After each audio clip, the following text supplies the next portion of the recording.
Why would they mow down all these people? Can't let everyone in. So they killed them? Dead people don't get infected. It's kind of shitty. The Last of Us really has been a story of contrast. It's some pretty dark themes, but they're juxtaposed against an aesthetic that we find very beautiful. That contrast is visual, but it's also in the environment. The world we decided was actually its own character. What happens 20 years after the fall of man when no one's taking care of anything? There's something really pretty about nature reclaiming its domain once we are gone.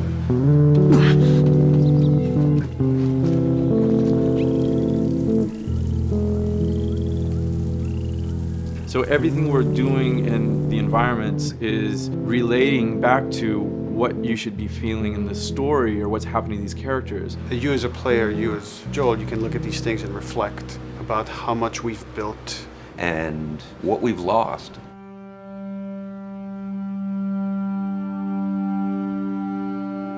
You get to see hints of civilization that used to be.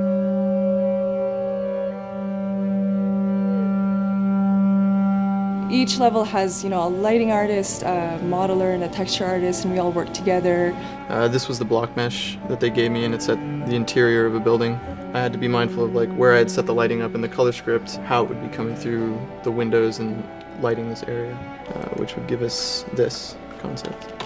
I keep everything on separate layers, so say if they don't want the guys in the concept, I can take them out, or if they don't want the closet there, I can take that out really easily. Keep everything really flexible. Well, Naughty Dog, we really try to cultivate a culture where anybody is encouraged to criticize anybody else's works. And we find that the more we do that, the better the game gets. We don't have a lot of meetings because most of the meetings are you and two other people hanging out at somebody's desk. If you need something to get done, you just go find that person and you talk to them about it. So, dude, I was actually trying to figure out right here, there should probably be some dead foliage.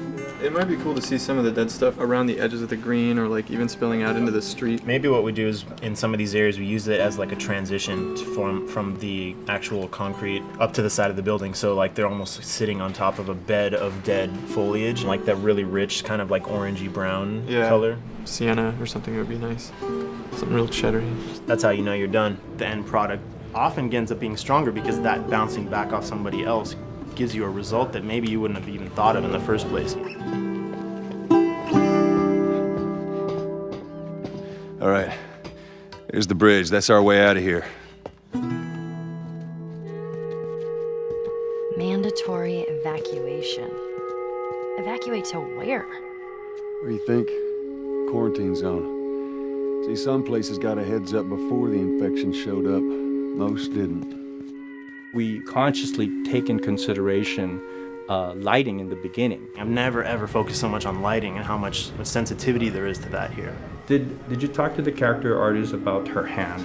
So her face is getting a lot of speck, but then her arm is just bone dry. You think something we can tweak in shader? We'll have to send back to character team Michael to take a look. I can play with the lights and see if that's creates more spec. Yeah. So all the characters cast soft shadows onto the environment. Even when there is no direct sunlight or no direct light sources, we still have nice fuzzy shadows. Damn, that's quite a drop. If you shine a light on a red wall, it will bounce the red lighting on the whole environment, making it red. Everything should have a bounce lighting, otherwise the world is gonna feel dry and unrealistic.